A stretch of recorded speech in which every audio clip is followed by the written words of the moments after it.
Praise the Lord, praise the Lord. This is Prophetess Kalisha, and we are celebrating men for the month of June. I hope you guys enjoy May when we brought the women on and we talked about women things. And so on last week, we were celebrating men. We was talking about the great things about men. I have my co-host today, Brother Jay Webb. Come on, you guys. All those out there, I see some of you on social media. Come on, congratulate him or say hello to Jay. Hi, Jay. Hello. And we have in Oklahoma City, brother Jay is in Baton Rouge, Louisiana, and we are going to Oklahoma City with Minister Brian Jones. Hello, Brian. How y'all doing? How y'all doing today? And you guys, I'm so excited about this.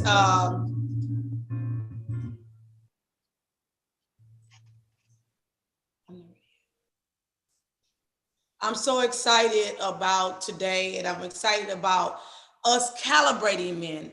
I know you guys heard me announce it at the end of last Monday, is that we was going to talk about calibrating, which is basically mentoring, developing, directing. This segment or this month in 2022, I believe that in 2018, 2017, God began to minister to me about my brothers, my sons in the gospel, my fathers. You know, a lot of times when you hear different ministry, is coming from a man. A man hear it coming from a man.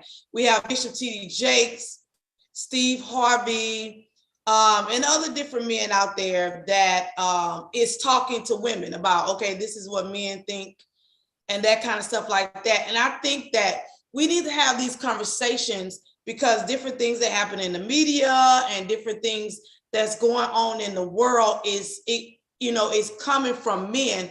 And everything, like, the word of God says, what's on the head comes down. So I think it's very important that the men be where God wants them to be, because I think it will line up everything else according to the word of God. That's what it says, that it will line up everything else in our lives, right? And so we want to help. That's what this money is. We want to celebrate men first, because even when I put it out there, I didn't get like the response like I got with the women. I did do a new video and we're finna go to it now. And I think I have like thousands of views. And this is the first rollout of the videos of the church ministers, our generation. So right now we're gonna go to that video. You ready? We're finna go to that video that I rolled out, and we got another one coming. Look forward to tomorrow. And then we got Father's Day coming. I really want us as women to celebrate the men. I want men to celebrate men. And I think men do a very good job with celebrating men. I think women, it's a lot of drama of women celebrating women. But I really do think that men do celebrate men for the most part. But I think we need to celebrate the men, the fathers, the boys, the baby daddies. It doesn't matter what role they play in our life, that we celebrate them, show them that they are appreciated, and then help them to understand whatever God wants them to understand when it comes to us. Amen. So at this time, we're going to the video.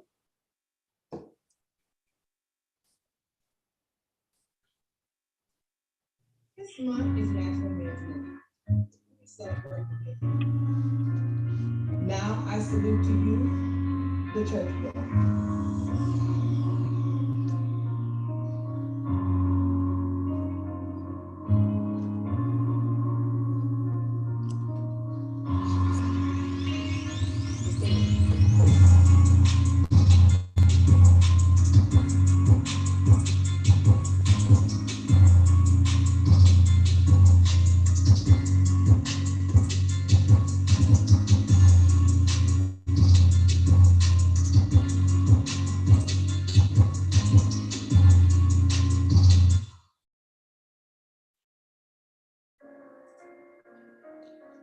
So we, like I said, we're celebrating. I hope you guys enjoyed that video, because we're celebrating.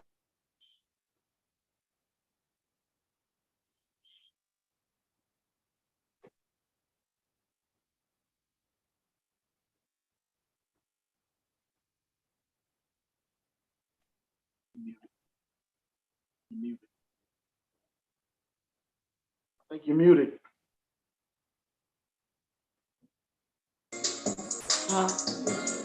Oh, I'm sorry. So I hope you guys enjoyed it. Did you guys hear the video? Were you able to hear Yes. it? Yes. Okay, because this month is about celebrating the men, and making sure they appreciate it. This was the first rollout. This is about the ministers in our generation that's coming up, that's going to be leading, and I appreciate them.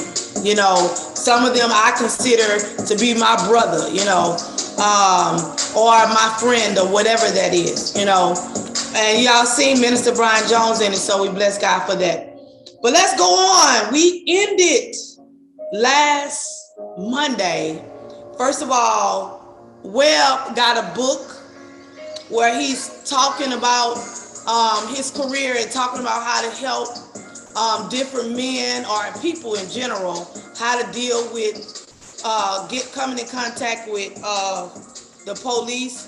And then we stopped at, he asked a question, very good question. Are we spoiling our kids with, not making them come up like we came up? You know what I'm saying? I was thinking about it today, how I had 3 jobs at 18 and 19 years old. I had 3 jobs. By the time I was 17, I had my own apartment, fully furnished, that kind of thing like that. And so let's dive into this conversation, man. So how did y'all come up? Did y'all have to cut grass before y'all can work, or how did y'all come up? Let's go with Webb first. How did you come up? Um, I've been cutting grass for a minute. When I was a kid, that's how I got my spending money. My grandmother, she Oh wasn't wow. nothing like allowance or anything like that. So I had any money I needed to get, I need to go and cut grass, or play pitch to the line, or play basketball. For some bread. But I had as I got older though, when I got old enough to get a job, I always kept a job. I worked. I had my first apartment the day before I turned 16.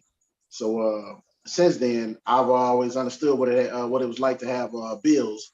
So I literally would have been put out in the street if I ain't had no job. So I've been working ever since. And that was I got my first job when I was 15, and I haven't been out of work more than a month since. Since then, Wow. it is what it is. Brother Brian, and who helped you get your first job? Before My I go mother. to My mother got me my first job at Burger King. She put in a good word for me, got me the job. Oh wow. Okay. Brian. Well, in the summertime, I always on Saturdays you had to do some chores. Now, Saturdays at the house, you weren't going nowhere, going to play, going to do nothing. If their house wasn't clean, their room wasn't clean, some dishes wasn't washed, hey, you had to, hey, you weren't going to play, you weren't going to go do anything. But like as far as like my job wise in summertime, I painted houses with my dad.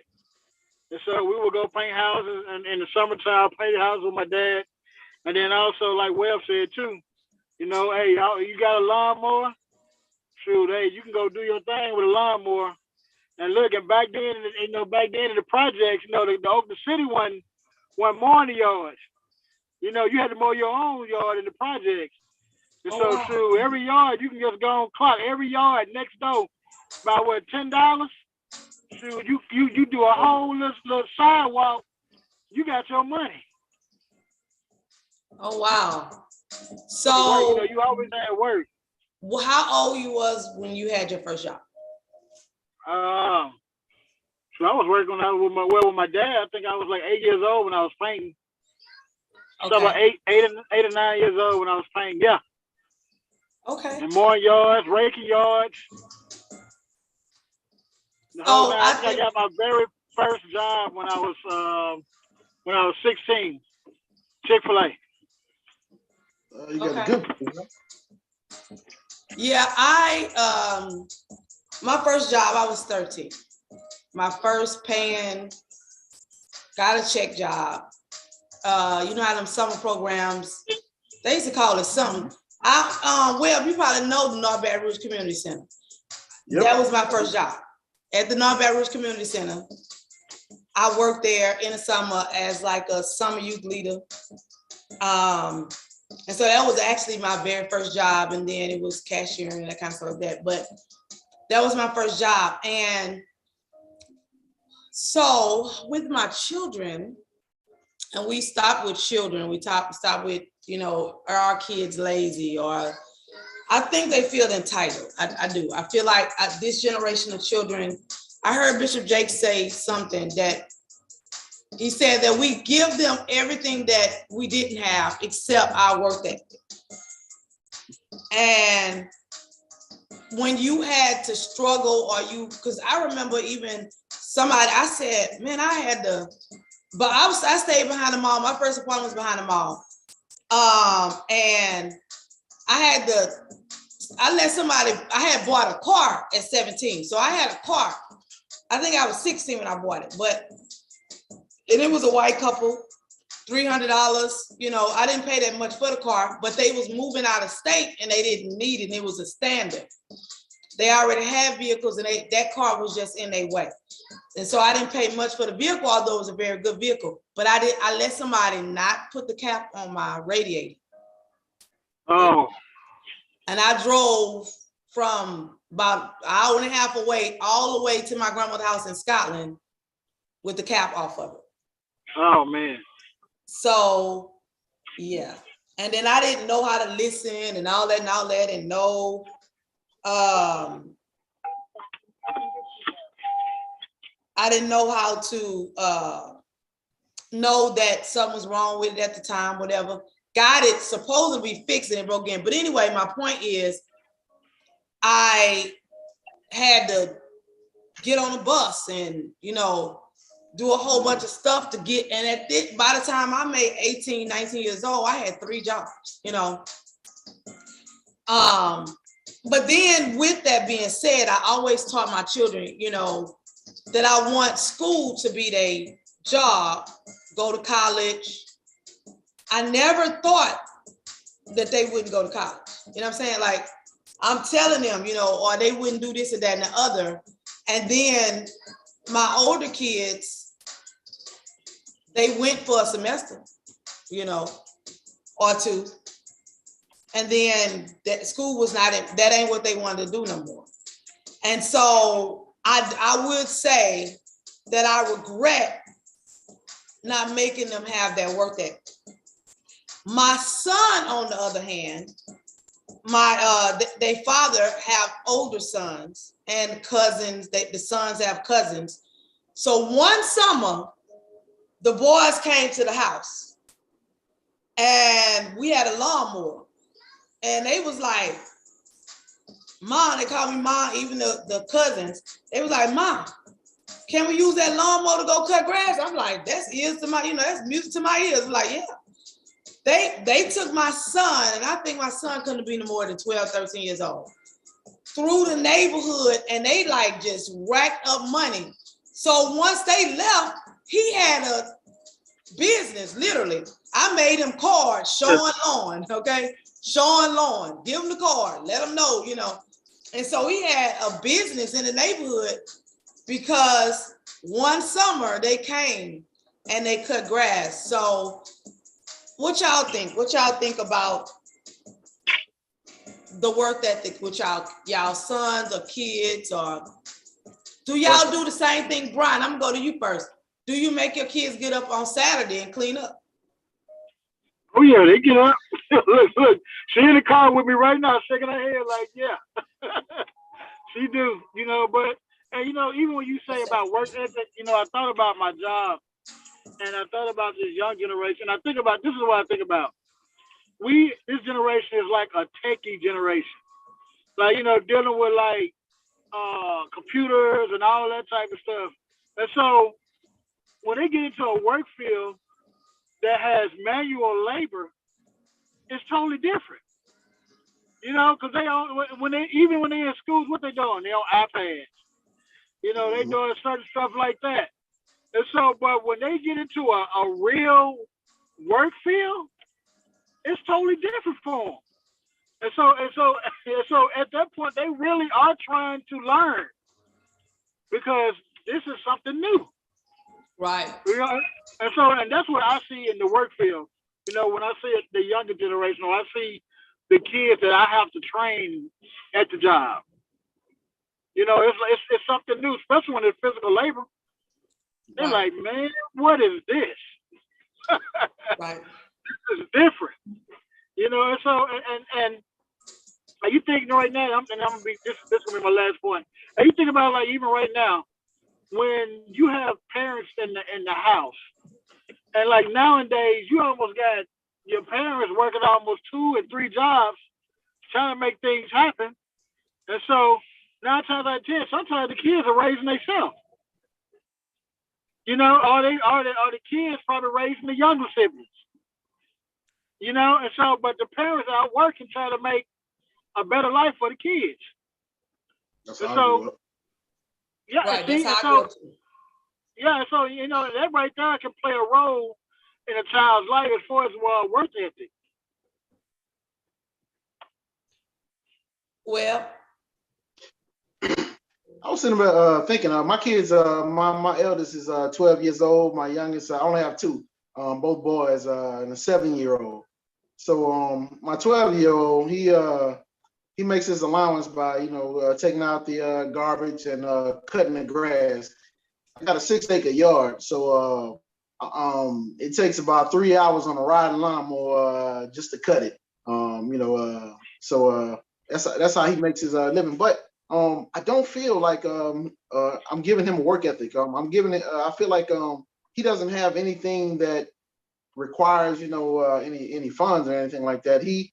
I don't bring home my struggles. Like when I was a kid, my mom's went out and she went out and worked. She had to work buku jobs to make ends meet. She was by herself, so I see her come home, stressed out, taking her anger out on us, because she was stressed out at the job and talking about how this person who just got hired is going to be her supervisor. She trained this person, to be in charge of her and things like that, and so she always had to hustle.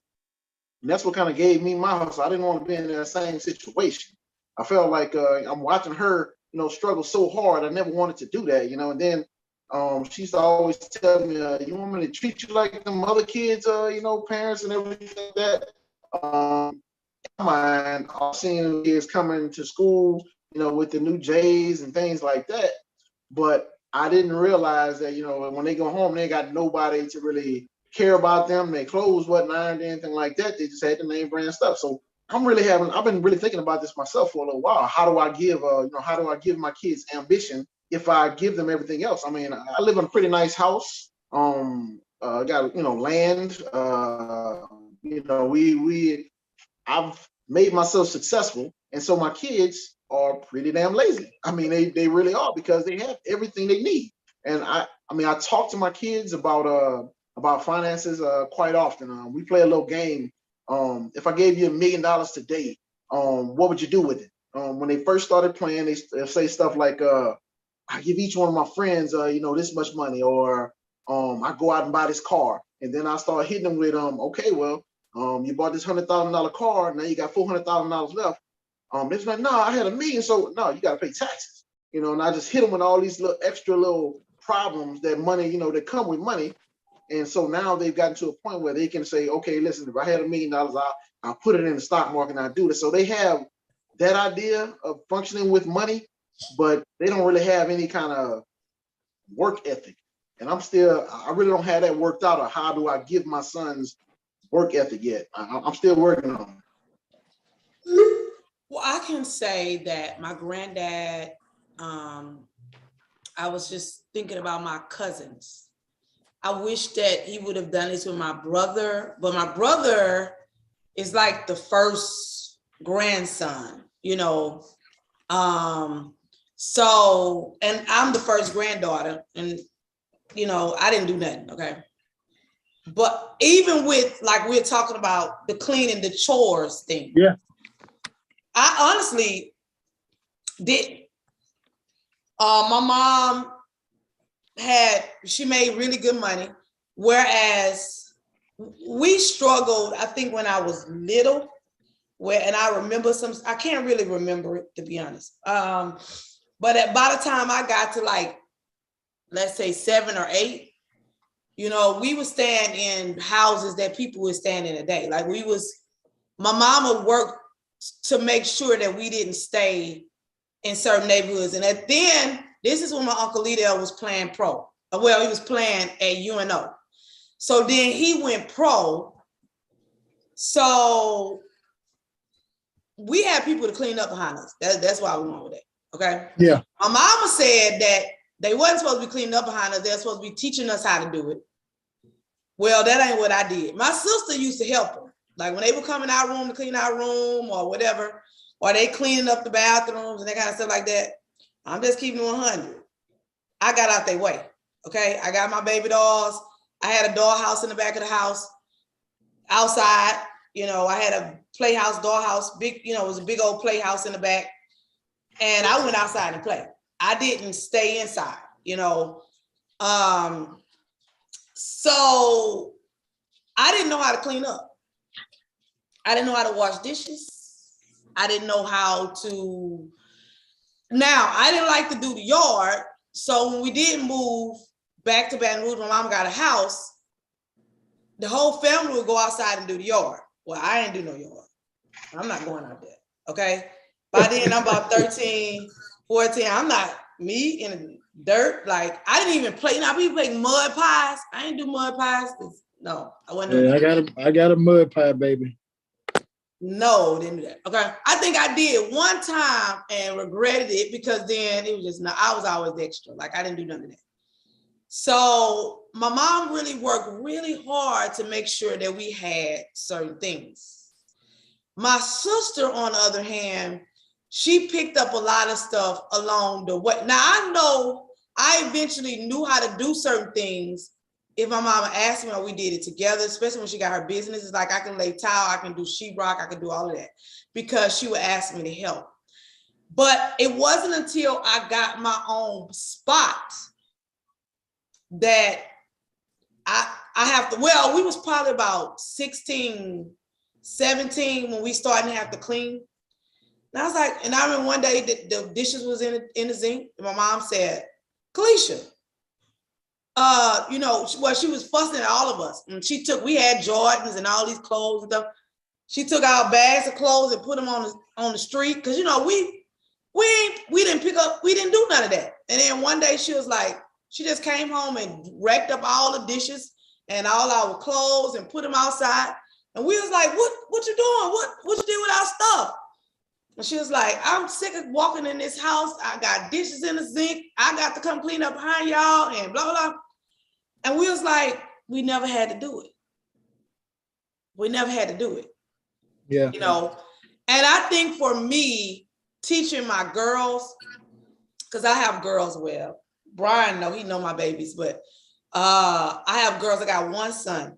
And I think that for me, I wanted them to know, because I didn't know what drip pans was. I didn't know what that was. I didn't know what baseboards. My sister knew, because she would help them clean. I literally got out the way. Like, I literally got my baby dolls or whatever I was doing. When they would open my room door, I'm gone. Like, I let them do everything. I let them clean up everything. I didn't do none of that. The most I cleaned up as a child was me, and I'm not trying to be, y'all, I'm being honest. What I'm saying right now is honest. When we moved to the country, we was kind of struggling a little bit, but it was the same thing.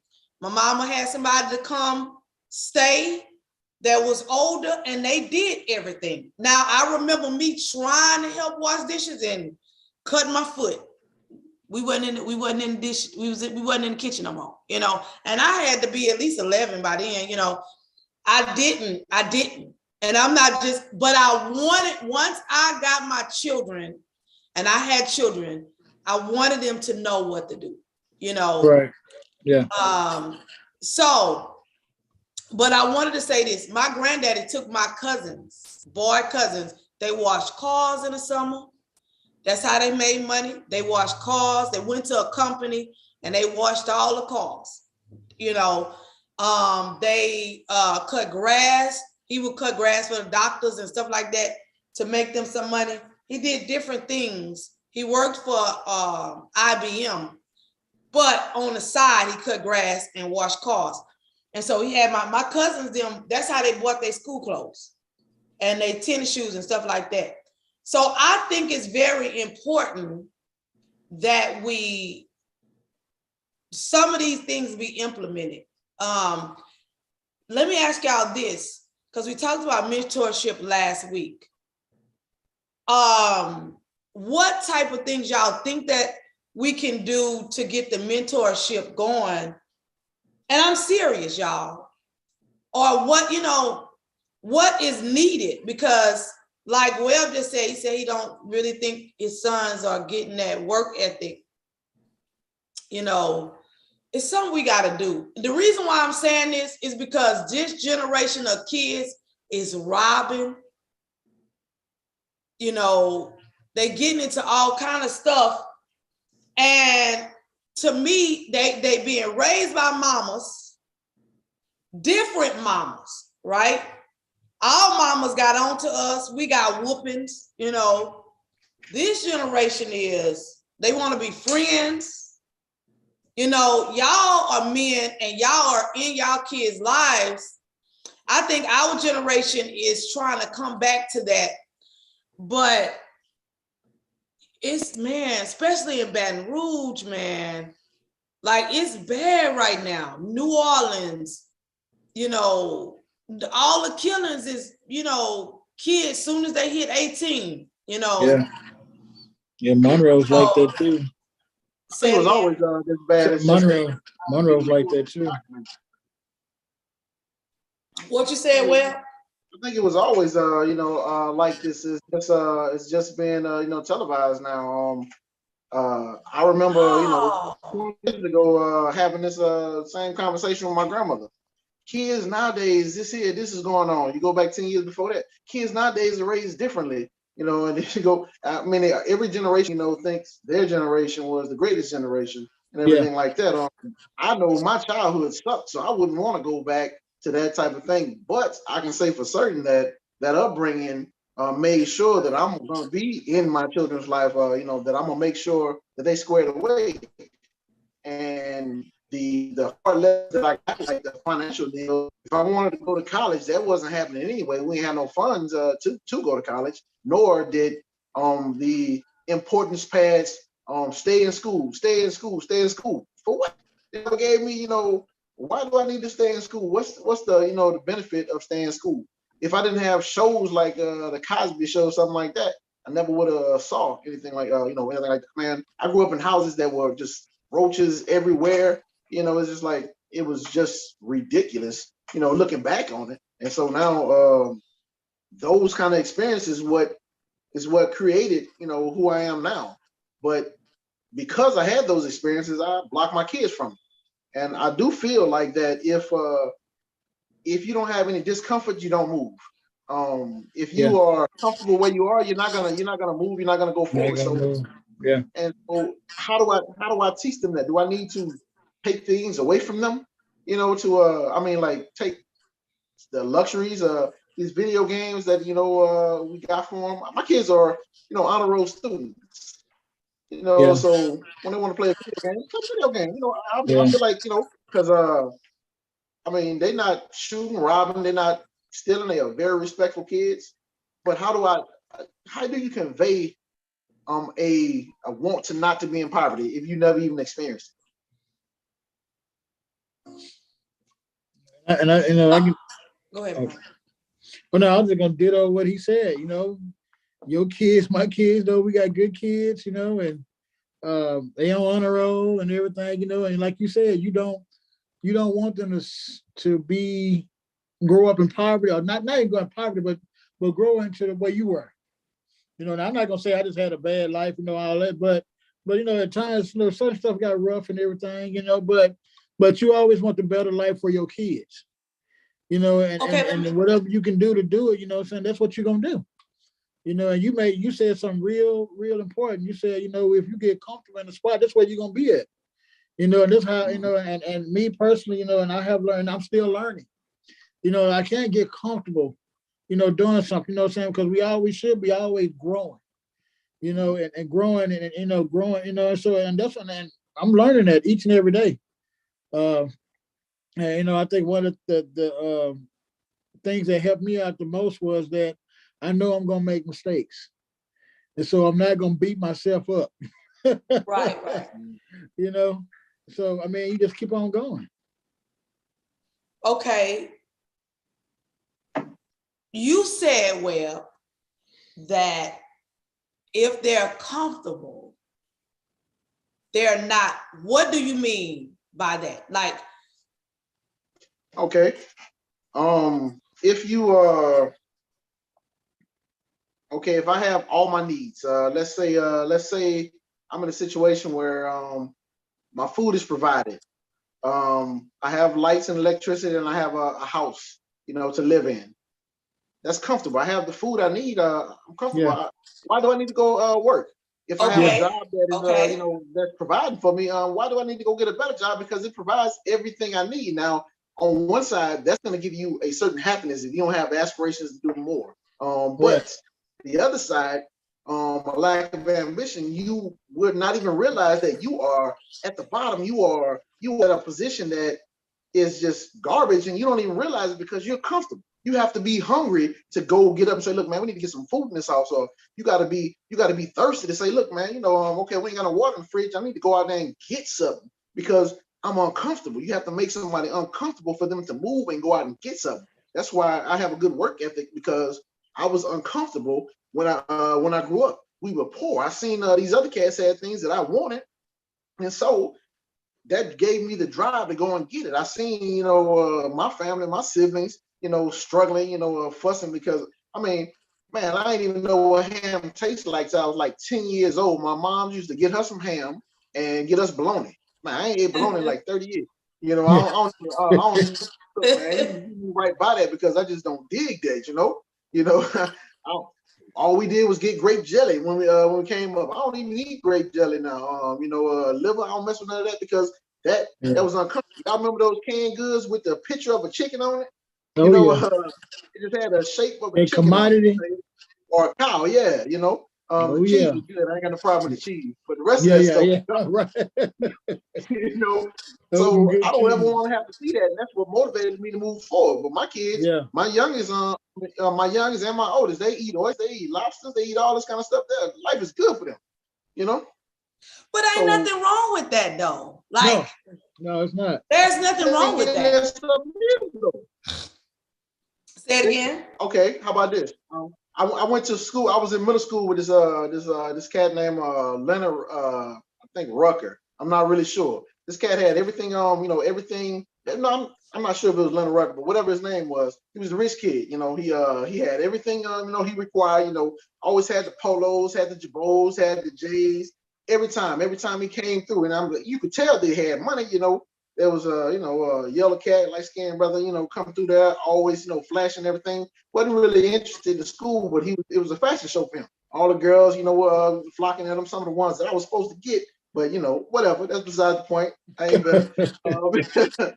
Anyway, so you know, he was good and everything like that. So I thought the cat was gonna be, you know, I thought he was gonna go off to college and everything like that. But he got up, and you know, those funds got cut off because he wasn't doing it. So he had to keep that lifestyle up, and he wound up selling drugs and stuff like that, you know, because he needed to maintain that level of living, you know. And Yeah. so he went the wrong way. And I'm hoping that don't happen to my kids because I don't have any bail money. Yeah. Well, okay. I will give a good example. I have an aunt and uncle that have 3 kids. They have other kids that they raise, but their biological 3 kids. They basically, husband and wife raised their kids, I believe, basically had the best, the okay things throughout their life. Like they've always had a really good life. And I'm not saying not a perfect life, but I'm saying they always had mom and dad and their life was provided for. Okay. Well, all 3 of their kids graduated college. All 3 of their kids have their own home right now. One of them have a business. One of them working. Well, one of them is a doctor. She's a doctor. So, but what did they give them? See, and that's what we're talking about right now is a very good conversation, because what you just said a minute ago, I don't want my children to end up the spoiled brat that I gave them everything, and now they don't know how to be an adult. You see what I'm saying? They don't know how to function outside of me doing everything for them. You know what I'm saying? And honestly, like I said, I got the older kids, I got the younger kids, and I never in my mind thought that my older kids wouldn't go to college. I just never thought they wouldn't go to college, because I taught them,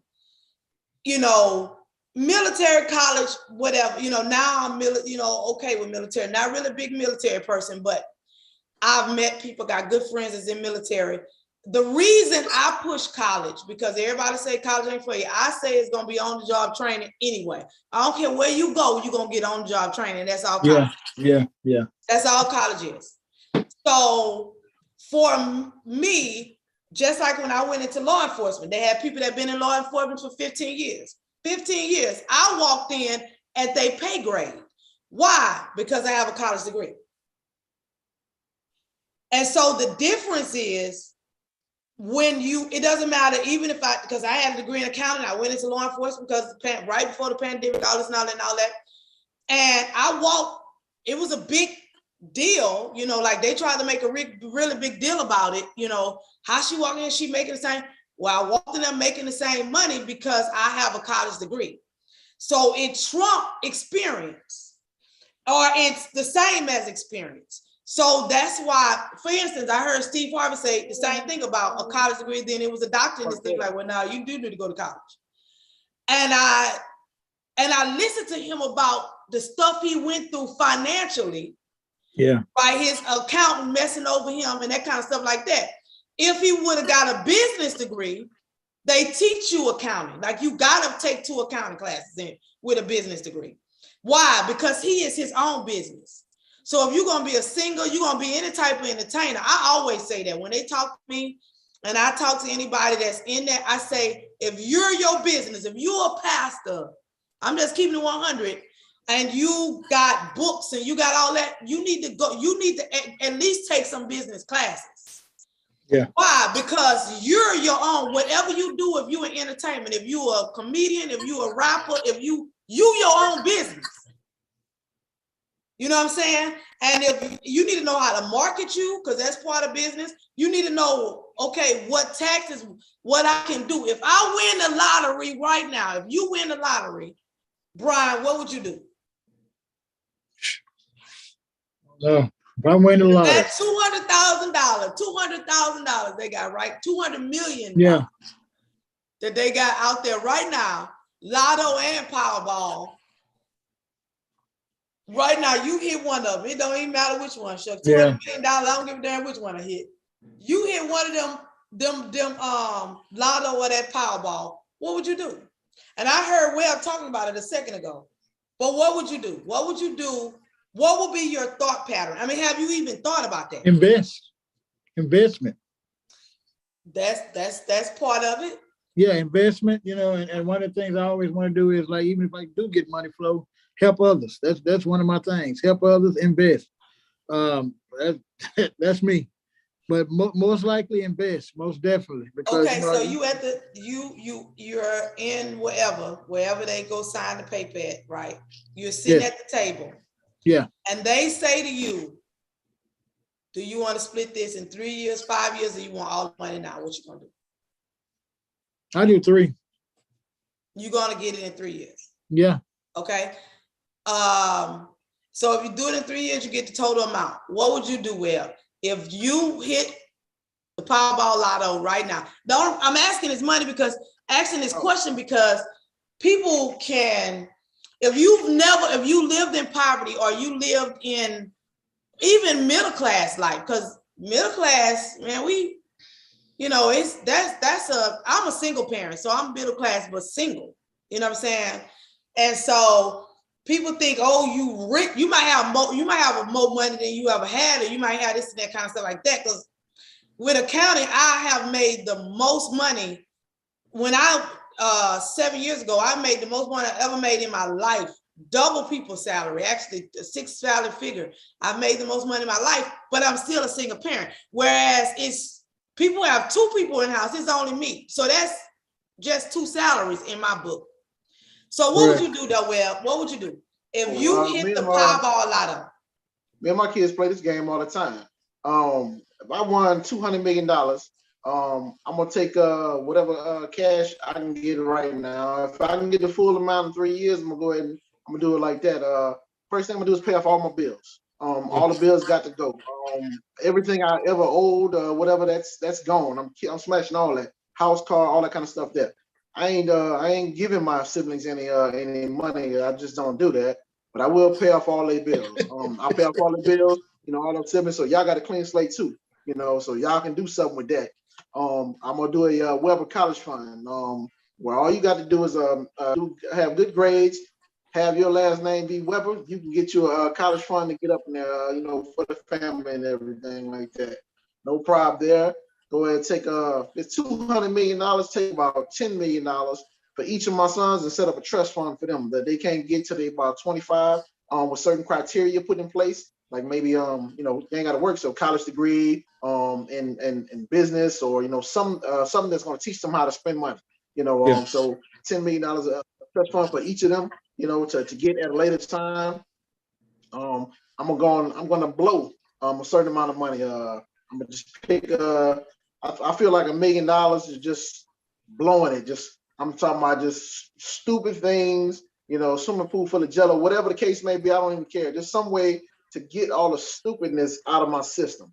Then take like $100 million, set it to a comfortable investment. Nothing that's like really precarious. Something that's comfortable, because with $100 million, with a 7% return, that's $7 million a year.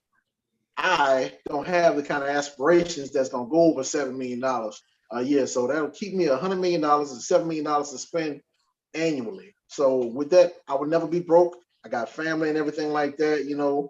As far as helping people, I will be a philanthropist, but not on, not in any kind of way to put myself in the poorhouse. There will be no giving $10 million to this position, nothing like that. That's against my personal beliefs. So, but I promise you, I'll never be broke again. Yeah. Guaranteed. You said what is against your personal belief? Just giving away money to try to to fix a problem by just throwing money at it.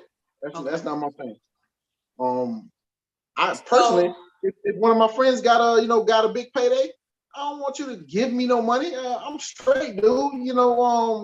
We can be cool like we was before. I mean, I don't need you to give me no money, because I want to earn my stuff. To be honest with you, in my personal mindscape there, I would feel like it's a big disappointment for me to win the lottery. I want to get rich on my own accord, so I can say I came from the bottom, I'm here. I take the money though. It's not be stupid. I'm about to say, okay. Take the money. Yeah. Well, I think all the answers that you guys gave is very important. One of the things that, as an accountant, and this is something that I've invested $100,000 in, okay, to learn, and which most people don't realize that I went to school for accounting and I invested like $100,000 in my degree, to learn how to deal with money. And the way you spend, I can get your bank account in the last 3 months and tell you what's important to you. Why? Because what we spend our money on, you know what I'm saying, what we do with our money is what's important to us. Like how what we invest in. Like we're using the word invest, because investing is what, if you investing in a haircut, you're investing in, you know what I'm saying, whatever you do, that's what's important to you. You know what I'm saying? And but to win $200 million, like they said, most people be broke in 2 to 3 years. Yeah. Why? Because money runs out. Money runs out. If you don't do anything to make sure the money is coming back in, like both of y'all said, invest in something or whatever, then it's gonna run out. You know, if that's starting a business, you know, if that's now I initially would not like, there's a rule like you give $30,000 to whoever or something like that. I looked at you guys. I got it wrote down somewhere, but you can give like $30,000 so to anybody, and it's tax free to them. Right? And then so for me, I think tax, because if you have $300 million, 30% of that, let's do the calculations. $200 million. Oh wait. 200 million, 60,000. I mean, 60 million. 60 million. $60 million. It's amazing. I can't count to 10, but when you talk about money, I've become a savant. Right. So I'm trying to get it, y'all. So now you only have 140 million. Mm-hmm. And I say only because you just gave $60 million to the state, federal government, you know, all of that. I think it's more than that. And right. And then could be more than that. You know what I'm saying? But it's 30 to 35. They're trying to push it to 40. 40% of your money. That's the reason why I was listening to what's the comedian, the guy named Nick Cannon. And he was like, I got 100,000. My first check of 100,000, all I had was 60,000. 40,000 of that was gone. So I got 60 because I didn't realize that, you know, that money is gone. That's if you don't know. Right. That's if you don't know. Yes, 40,000 of that is gone if you don't know better. Right. Because I would not take $200 million and put it in an account in my name. Mm-hmm. And that's not the way I go with it. That's just not what I would do. You know what I'm saying? Because I ain't giving you no money. I ain't giving you nothing. Yeah. And talking about the building your LLC, huh? Huh? No, I wouldn't do a limited liability company. That's the same, especially a corporation. I wouldn't do that either. If you're gonna start a company, I tell most people do an S corp, because S corp is different than limited liability. Corporation, depend on how you set that up, it's still a sole proprietor. So I would do an S corp. If I'm gonna do a corporation, I'm gonna do a small corporation, I'll do an S corp and not a limited liability company. I've been saying that for years. They starting to talk about it now, but I've been telling my clients for years to do an S corp. But what we are talking about is calibrating, changing the mindset of young men and boys, changing the way that we've been doing things. Because y'all sons, my son is a father today. He's a father. He's 23 years old, and he have a son that's his junior. We call him Junior. So today, how do we calibrate? How do we break the cycle? Because I'm telling you, it's a cycle that if you don't, just like you talked about that young man that did not, somewhere they dropped the ball with him. They gave him everything. Maybe he was a pretty boy and he ain't do nothing. He ain't clean nothing. He was one of them, like myself, get up and moved out the way. Well, when I got up and moved out the way, when I got my own place, you know, I had a working mother, and I saw the work ethic. I saw my mama work really hard to take care of us. She really did. Yeah. You know what I'm saying? And my dad was there too, but my mama worked really, really hard, like really hard, you know. Then when my mom and my dad split, I saw my mama really, she was determined for us not to live a certain way. And people get mad at me today because even when me and my kids was going through several years back, I refused to stay in certain places. I refused to live. We lived the way. I heard all kind of stuff on social media. She bought the house because I post my house on social media. I ain't post the whole thing, but just the front of it. And when I did, it was like, this gonna happen, that gonna happen. No, you don't realize I have seen the work ethic, not just in my mama, both my aunties on my dad's side, my auntie on my mom, both my aunties, well, two of my aunties, one of them, she's always been real sickly. On my mom's side, I have 3 aunties on my mom's side, but all my aunties, just all family members, and our work, what I've seen women do in my life. So I believe that a part of helping our sons, just like Webb, you go to work, bring them to the job. You know what I'm saying? And you probably have already. You know what I'm saying? Let them see differently. Like they gotta see it. I'm being honest with y'all. I was really shocked with my son. Now I'm not surprised. Every time I talk to him, he's saying, I want to go back to school. Mama, I really want to go back to school.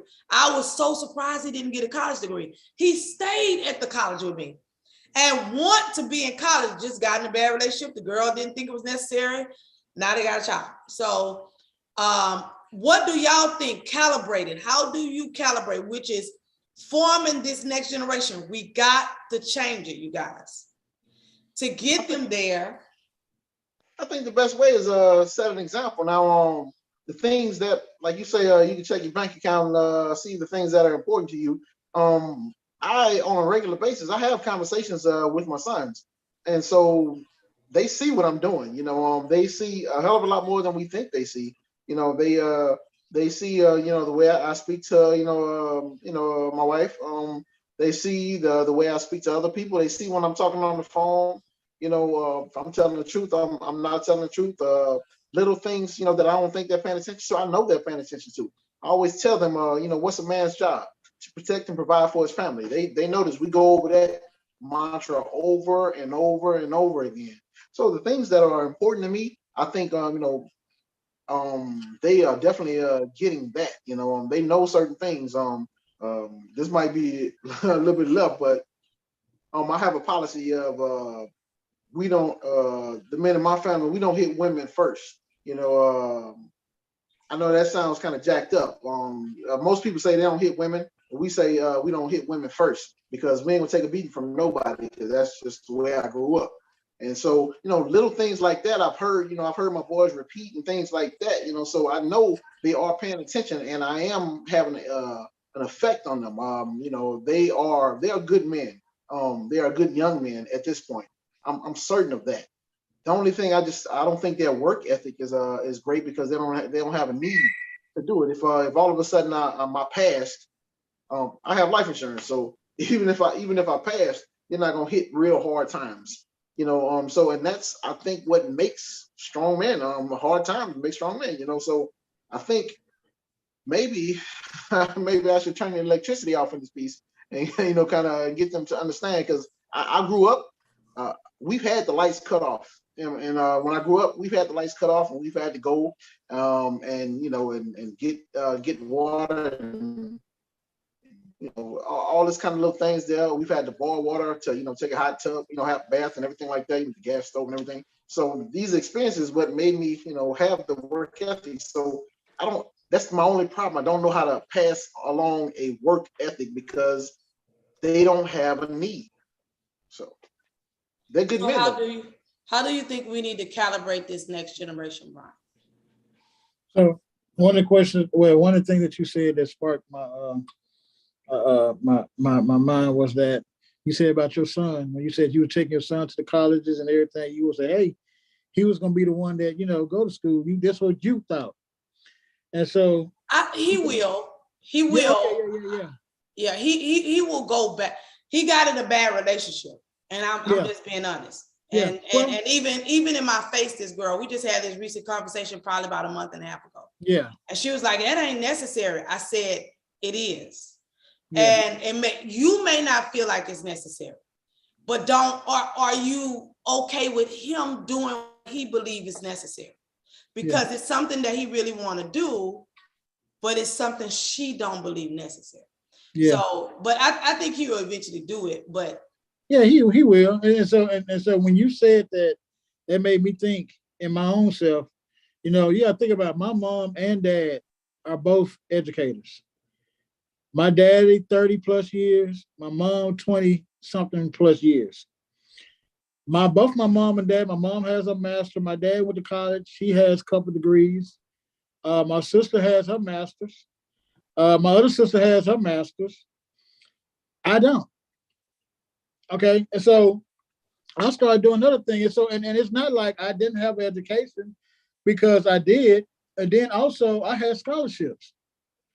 I had scholarships that I didn't take, you know, and I started going another way. Not saying that I didn't know better, but I wanted to do my own thing. And so eventually, you know, I wanted to start going back to school. So I did start taking some courses here last year. And I'm gonna go back and try to do it again. But I wish that I would have did it then versus now, because now I got a family. Now I got to keep a house. Now I got other responsibilities that I have to, you know, handle while trying to go to school as well too. And so I feel like, hey, I should have been did that, or I should have did it, you know. But I know he will, and I believe he will, because he will see the importance in it eventually. Because I see the importance, you know, and that's why I always tell a child now. I always tell them, hey, go to school. You may not think it's important, but it's important. It's important to go out there and get that piece of paper. It's like you just said it. You said you had the piece of paper, and it was people out there that had experience, and that you came in there with a degree, and you topped them because you had that degree. And so that lets me know already that a degree is important. It is important. Work ethic is still important as well. When you come with the work ethic plus the degree, you ain't gonna fail. I think but let me say this though. I do want to say this though, because something God taught me, because I was so done go against military, and there are other careers out there that are very good careers. Yeah. But we as Black people, we don't like police officers, right? Because of the images that has been painted, and some people, they have a right to feel that way. Some of my best friends, not just because I was in law enforcement 3 years, but I'm talking about years when I was in my 20s, I was like cool with police officers. But you got to realize, my mom was that type of woman. So we had senators, representatives, police officers, you know, people in the military. They came to our house to eat. My mom would cook, you know, and they would, you know, or whatever. So for us, I grew up around a lot of different type of people, but I still did not promote that for my children. Yeah. But after working in law enforcement for 3 years, that's a good career. That's a really good career. Firefighters, if we don't teach them to, you know, because everybody not gonna want to. I think everybody different, because even now you got to get a 2-year degree. You know, you got to get that associate degree to. I got T-code, but I don't have an associate degree. Like, they changing it. Even in law enforcement, certain things you got to do. You know what I'm saying? So it's like, it's all going back to schooling. You know what I'm saying? It's going back to having to go through all this training. But I do believe firefighters, you know what I'm saying? I feel like, you know, where they talk about shifting all this money, why is our firefighters, you know what I'm saying, doing all these on the side? They need to be shifting that money into firefighters. You know, it's like, it's all these different things. Why? Because the firefighters is EMS. Yeah. Most of the time. You know what I'm saying? Like we calling the fire department to go because this person done passed out because EMS is tied up right here. So it's like it's a lot of careers that's out there. Yeah, firefighters that's always not first. just school. You see what I'm saying? Yeah. You know, your traditional school. So all I'm saying is that whatever I will say this to calibrate our men. To calibrate our men, number one, they got to have an example of a man. And I heard Webb just say that. First, they got to have an example of a man. And their fathers are not there. That has been around.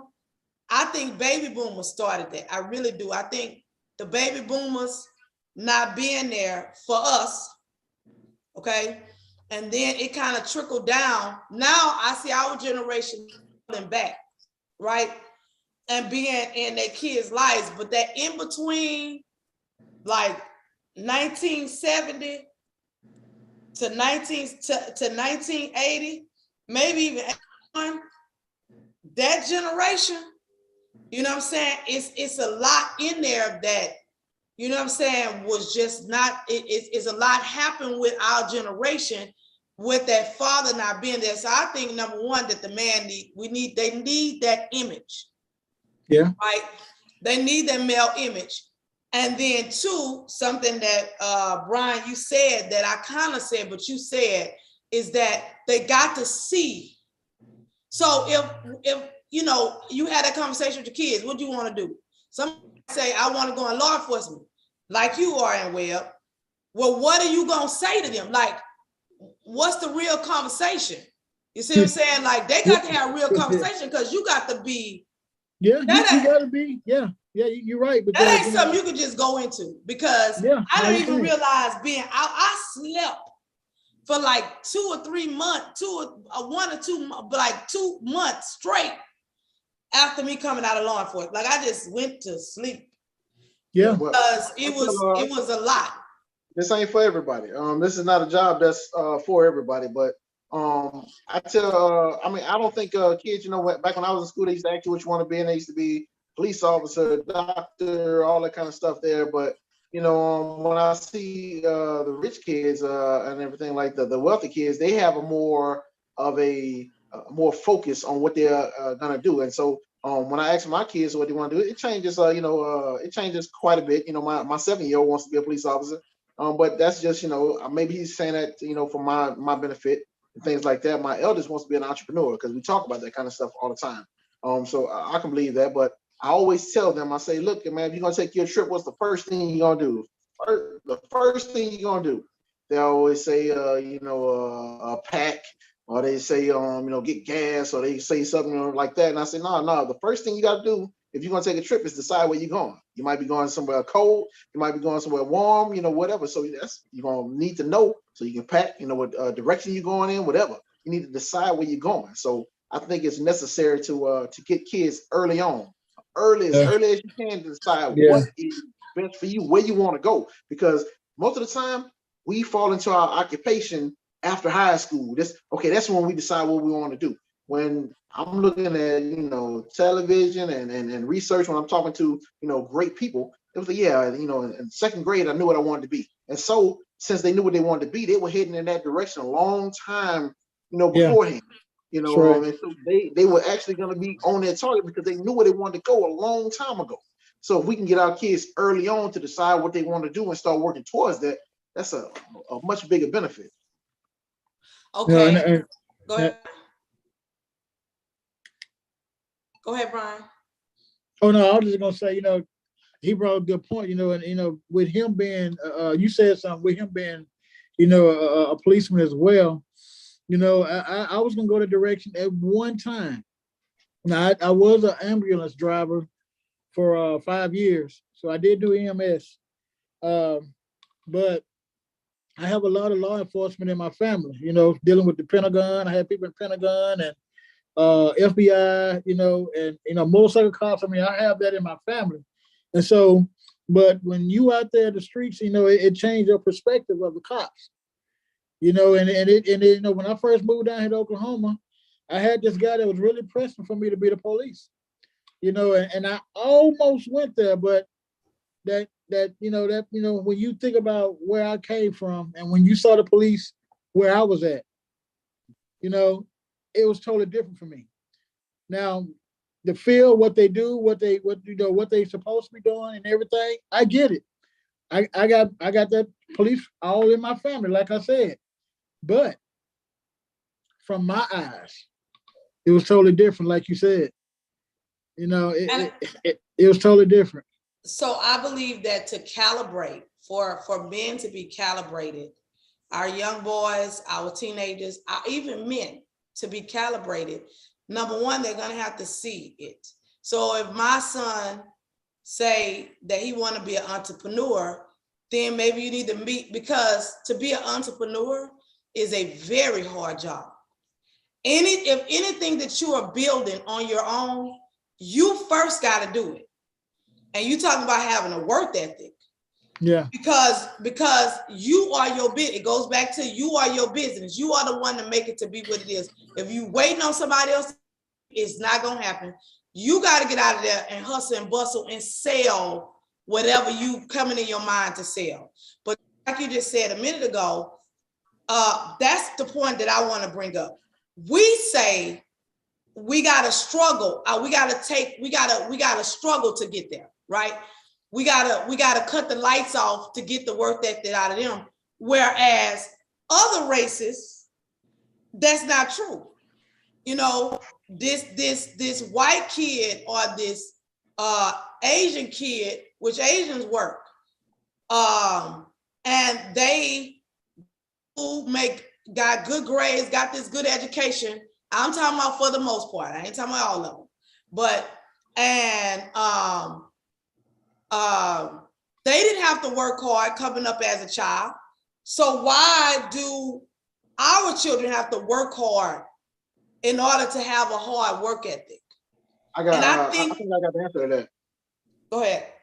I think I got the answer to that. Because I thought about that quite a bit. No matter what it is, no matter what the task is, no matter how hard it is and everything like that, if you do it long enough, you will become good at it. If you do it regularly, it will become good at it. You will become good at it. That's just no matter what it is. When you first got your driver's license, it was scary to get on the interstate. Now it's a joke. You're up there, you're on your phone while you're driving and everything. It's comfortable now, even though it's a complicated situation. They got cars coming this way and that way, 3-4 different lanes and everything. It's comfortable now because you've gotten used to it and everything like that. And you got to think about we don't have Black Americans. We don't have a history like this. We are actually coming up off maybe 2 or 3 generations.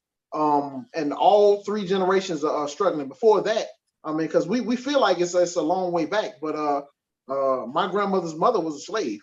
It wasn't that long ago, and so, and every time since then, every time we started building up, things started, tearing down, like Seneca Park or whatever. They had, Black people had that whole area. They started doing well and everything like that. Government comes in, take all that stuff.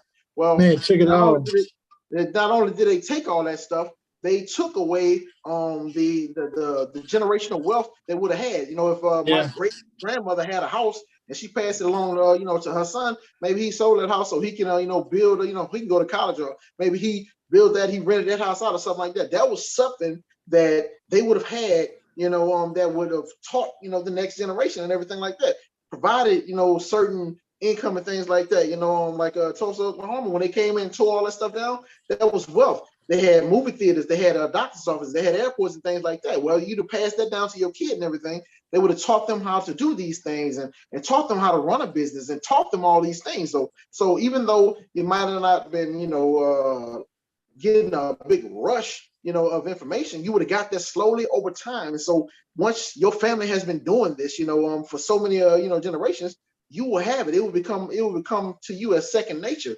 If my mom's and my grandmother and her, my dad, or all these cats have gone to college and this was the norm, I mean, it's going to be abnormal for me not to go to college. It's going to be you know, if I have 3 generations of you know, gentlemen before me went to college, I'm going to be the aberration to not go to college. It's going to be damn near expected of me to not go to college.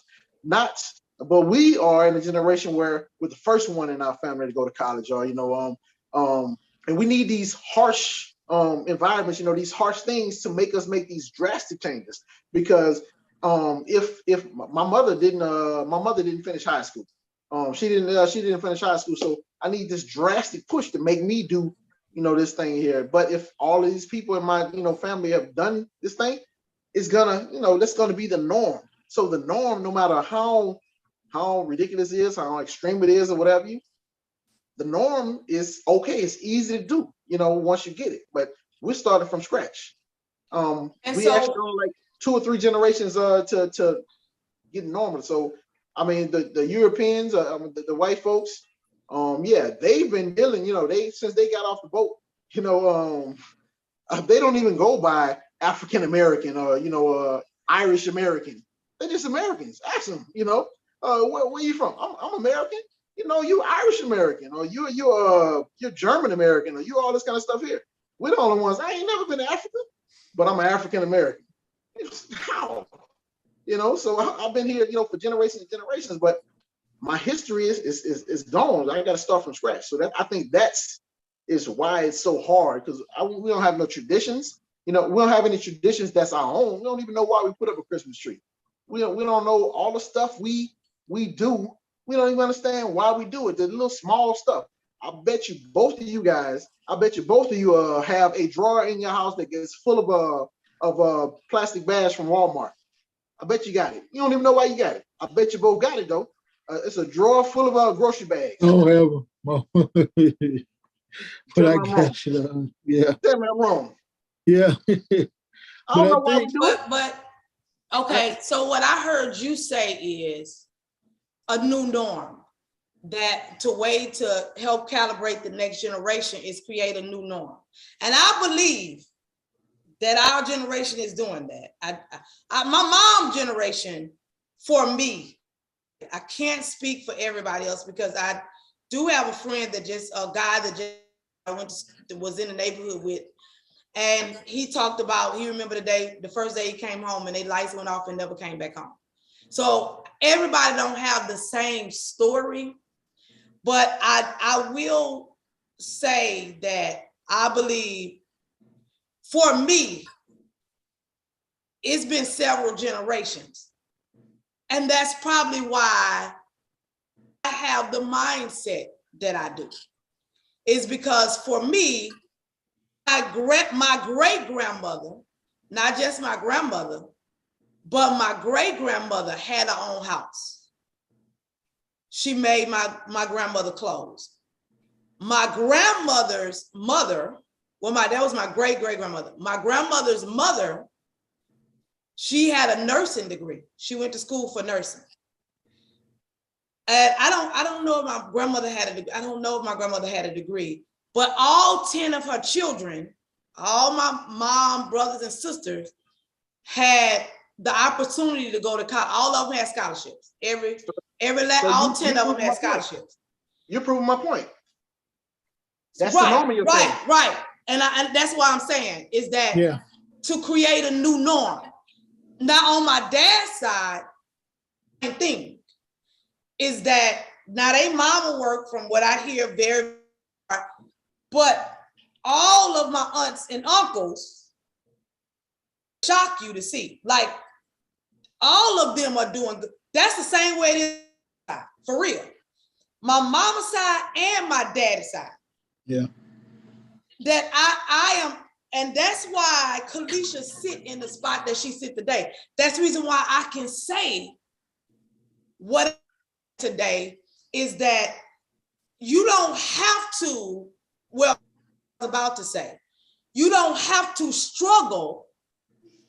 I don't have to cause my kids to struggle,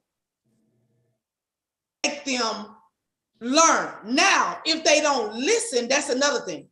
Right. Yeah. I can tell you something. If they don't listen. Or I can they say you can lead the horse to the water, and if they don't drink, they don't drink. Just like I said, my aunts and uncle, all 10 of them had the opportunity to go. All of them had scholarships. But did everybody take it? No. You know what I'm saying? Everybody didn't take it. One of them went to the military, which is fine. One of them went to jail. The oldest boy went to jail. You know what I'm saying? He was getting his, he was one of the best track runners in Scotlandville, but he wound up going to jail. And my aunt got married. She was actually in a relationship with one of the top NFL, one of the dudes that went to NFL, Leon Seal. In a relationship together all through high school. They broke, he went to college. She got with somebody else. She got married. She didn't go to college. So 7 out of the 10 got a college degree. I think that's a good calculation. I do. I think that's a good number if you got 10 kids. You understand what I'm saying? So what you said is what I was finna say, is that right now, what my mama worked. My auntie, when I said I want to do accounting, she took us in places. Like we went to the movies. I did all kind of stuff that other kids say they never done. I went to Mother Opera, and I went to all these different things as a child. Why? My auntie was creating a new norm for us. She was doing, my mom, I didn't never live in the projects. Never lived in the projects a day in my life. Never lived in the projects a day in my life. Why? My grandmother and my granddaddy, they bought a house, you know what I'm saying, in Scotland, but in one of the best areas. Like they was middle class. They was considered middle class. You know what I'm saying? They was going to get their teeth clean and all this kind of stuff. What I'm trying to say is that what you said is where I was going to go with this. You have to, it doesn't matter. No, now, work ethics is bad. I'm going to use P. Diddy, for example, because he just got an award. There's no way, if you think that these millionaires are sitting on their behind and doing nothing to make the money and do what they're doing, you are not, it is not true. An artist, if somebody is writing a song or putting a song together, they up for hours. They might get 1 hour of sleep, 30 minutes of sleep for days. Do you hear me? I'm talking about when my children was performing at the, y'all people look at what happens on the stage. About for months, I have no life, none. I'm at the Potter's house 7 days. 7. It is literally like we need a house on this property. That's how much I was there. Because anytime a person is acting, singing, my kids do all of that, especially my last 4.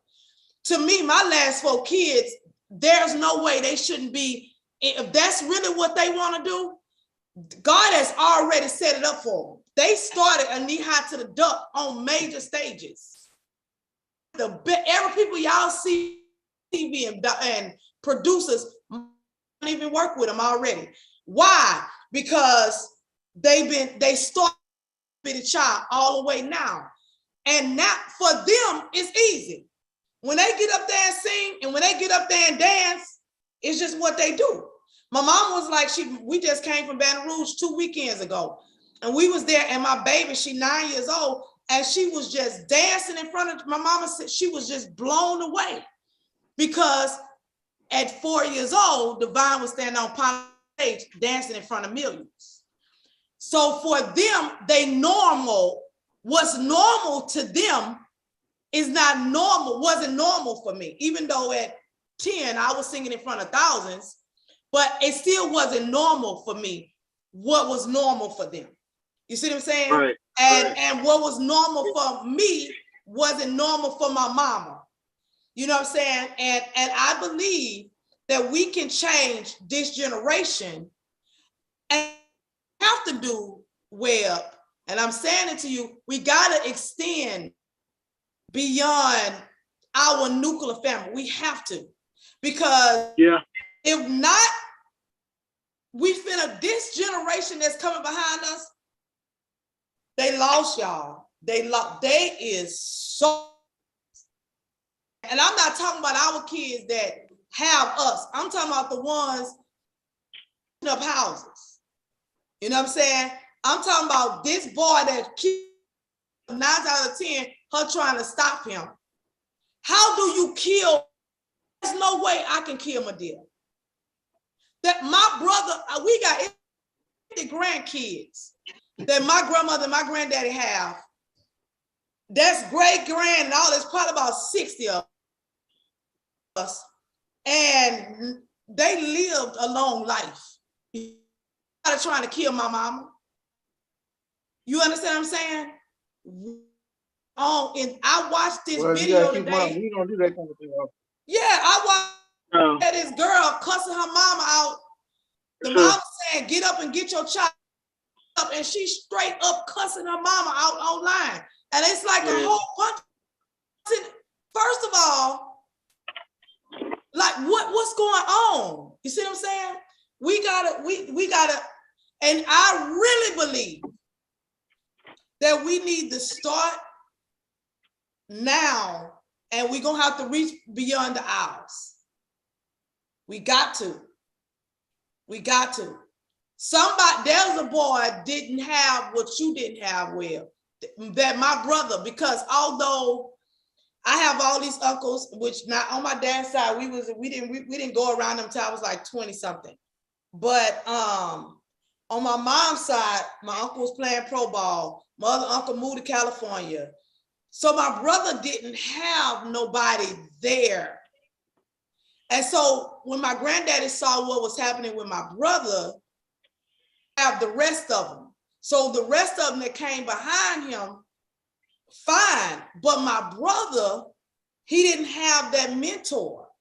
You know what I'm saying? He didn't have, and you might say, well, where your daddy was at? He wasn't there. You know what I'm saying? Well, this person was there. Somebody got to say, let me help.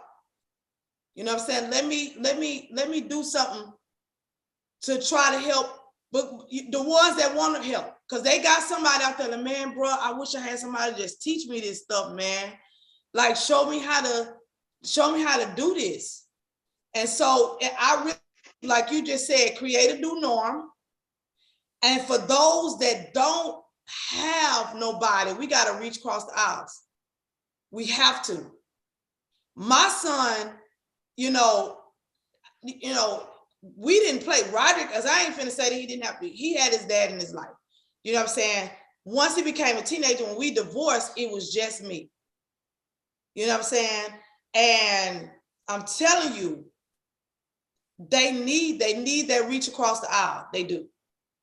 I don't want to go long time, because we're going to be back here next week. But I do want to give you guys final thoughts. I had a question.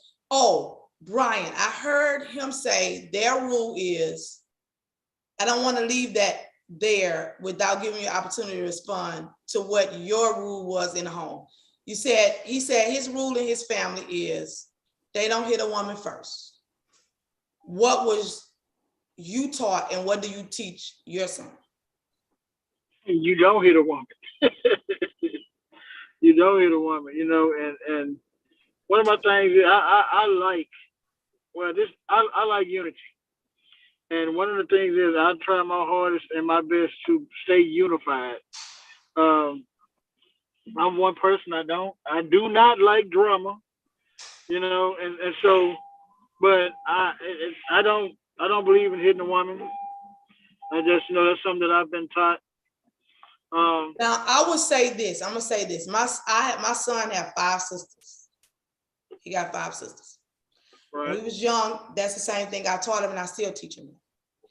But he had one sister that was real feisty, and every time I leave, they will be fighting like, I don't even know why to this day. Okay, why they like? Well, he wouldn't be hitting her, but you heard this. I don't know. I never see that. But the thing that I taught him was to restrain.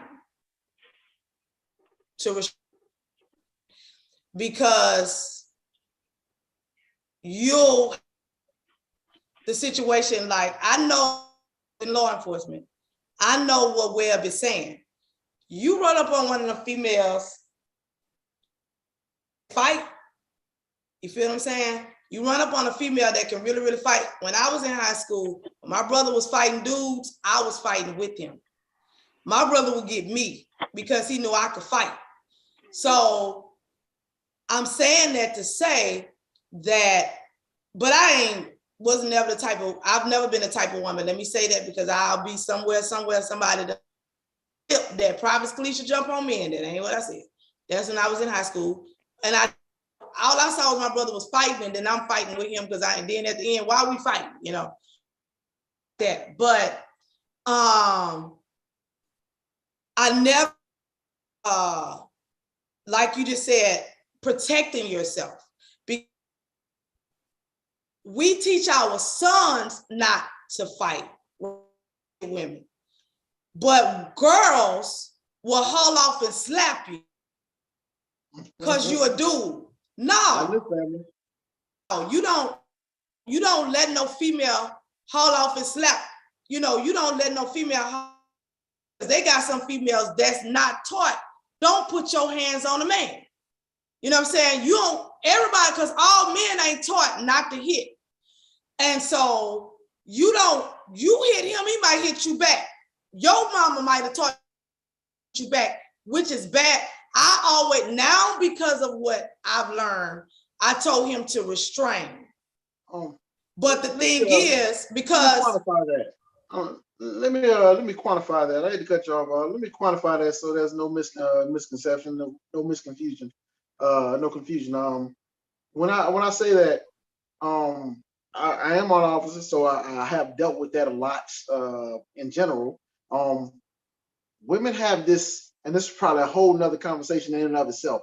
Women have this tendency to provoke men by words they say. They will say these things that are so hurtful, they will pull your soul out of your body when they say these things and everything like that. I say, look, no matter what they say, don't strike a woman, don't hit her, don't do anything like that. They can hurt you bad enough with their words and everything like that. But I'm of the mind, I'm not taking a beating from nobody. And I let every woman that I've ever dated to a point where it might have got to that point that, listen, don't think you're going to be able to hit me and it's going to be okay. This is not television. You're not going to slap me and then you're going to go to commercial. It's not going to happen like that. If you put your hands on me, I'm going to punish you. And you need to know that. And the threats of that has been more than enough to keep, their hands to themselves. It's just the way I came up. I'm not for taking a beating from a woman. I've seen women, scratch and fight and all this kind of stuff there because they know the man's not going to hit them back. But if you know that if you slap me in the face, I'm going to put my fist through your face, you're probably going to keep your hands to yourself. And that's just what I go by. And I hate weak guys who beat on a woman to get their point across. I never do that. But I ain't taking a beating from nobody. Well, because now we again, I will say again, Brian, you want to say something? Oh, no, I'm just gonna say no, sir. I don't like to say what he said. I will say this though. If I just walk off, leave, move, I ain't got time. I mean, number one, because a man is stronger than a woman, and so the woman know that. I do not at all want to promote a man for a woman to slap you and a man to turn around and punch in her face. That is even if she punch you, the level of, depending on, it has to be a big woman to live with a man. That's the confusion right there. That's the confusion right there. If you know it's a possibility you're gonna get away with it, I ain't never went to a place and seen this big old dude there. Let's say, he know he bigger than me, and go and slap him. I don't do that kind of foolishness because he gonna whoop me. He gonna whoop me. I know this. He gonna whoop me. This is a given. So if a tiny 4'11" woman decides she wants to slap a 6'5" man, natural selection says she shouldn't still be here. She should have walked in traffic by now because she's stupid. I mean, I like I said, that's probably a different conversation, but you don't hit. I go to the zoo and a lion throw something at me. I ain't gonna fight it because I know a lion is a lion. So keep your hands to yourself. I do agree that a woman shouldn't hit a man, but I totally agree. My rule to my son is to respect, because you in law enforcement is not gonna go and hit that girl. It ain't gonna go the same way. It's just not. It's gonna go a whole nother way. I done seen it too many times. It's gonna go. He going to jail. He going to jail. Yeah, restrain yourself and move if around. she hits him and nothing happens, she gonna hit him again. That's how abusers work. I mean, just because an abuser is 4'11" doesn't make her not an abuser. Because I know this. I've taken a beating. Well, and again, I understand what you're saying. I'm not disagreeing that a woman shouldn't hit a man. That's not what I'm saying. I'm just saying that to turn around and strike a woman, and you no, it's and it's gonna go a whole nother way. It just is. Just move on. But let me ask you this: if you know you're dealing with a man who's gonna punch you in the face, if you know I'm not gonna deal with him. Gonna punch you in the face, I'm not gonna deal with him. I would not be with the man that even told me that. First of all, I'm not gonna hit you. We can talk. We can station, but I'm not finna hit somebody. I mean, me and my kid's father done got into it or whatever. Hauled off, hit him, and then none of that. You know what I'm saying? So, but I will say this: I would not be if a man told. Then you were sitting down at the table, we having dinner, and the conversation came up, and you was like, you will punch me in my face. I just wouldn't be with you. Even from that point, like, we'll be cool. And that's good because we have those conversations. I have those conversations early on. When I try to bring it up to say, listen, I ain't for taking no beating. I used to fight my ex-boyfriend, everything like that. Well, let me go ahead and let you know, I don't take no beatings from nobody. Keep your hands to yourself. I'll promote that. I'm never gonna hit a woman first. So if somebody say, I hit them, they probably telling the truth. But if they say I hit them first, they're lying. So if you know for a fact that the person who you're dealing with will punch you in the mouth, chances are you won't hit them. And I hear your theory. Like I said, I just know that the strength of a man, and all my, I've been taught by my uncles. Well, well, that's your philosophy. Even my granddad said that. Yeah, but I don't believe it. If we get to that point, just move around. Right. Yeah. That's the whole thing. Even women. I don't know if you ever been in that situation. I've handled so many calls like this, and when they slap a man or something like that, he walks off and everything like that. They follow him. They chase him down. They block the door. I mean, this stuff happens. I have. Go to jail. But once you set a ground rule and you let them know at that point, I feel like you don't have to retaliate in a sense of physical. But once you get to a point where you sit down and you talk, and once you talk and you get to a level of understanding, I don't have to hit you. If you're dealing with somebody who will hit you, then the level of understanding is irrelevant. Somebody now, who loses, if you know a point where somebody gonna retaliate and keep coming back, then you move on. Right. Oh no, the relationship is over. The relationship is over after that. You strike me, the relationship is over. But you need to know, I'm not just gonna. And don't get me wrong. I've taken somebody pushed me, punched me not in the face, but I'm like, look, all right, we done, and they still. Matter of fact, I was arguing with a girl, and she was like, I'll bust you up and everything. Like, I said, you want to fight? Oh, you want to fight? And I said, well, let's take it outside. She walked outside and locked the door behind her. Click, click, click, click. Like, ain't anybody come out there and fight you because that's not my thing. But I just don't take no licks. But I mean, that's a whole nother topic there. So. And honestly, I think that, again, talking about this generation of men, with the previous generation, my mom's generation, my granddad's generation, teaching don't hit or don't do this and don't, especially my granddad, that's a no. That's a no. Like that, no. Bad, you get in your car, you leave, and don't go back. Don't put yourself in that predicament ever again. You know what I'm saying? You let that go. You know what I'm saying? Anytime it gets to that point, you let that go. But this was a very good, a very, very, very good day for us, a very good day that we've been able to talk about calibrating. And I think one of the things that we talked about the most is how do we get them from where they are to where the desire, where they want to go, the things that you see that they want to go. And I want to leave. Do either one of you guys have anything about what we talked about today that's on your heart that you want to say before we close out? I think I'm good. Yeah, I think I'm good. Yeah. Good talk. Good list. I mean, it was good talk. It really, really was. I want to say happy Father's Day to the fathers. We'll be coming off of Father's Day. And so we'll thank you for being and what that looked like, next time. But I want to go back to and our takeaways, and that is changing a generation.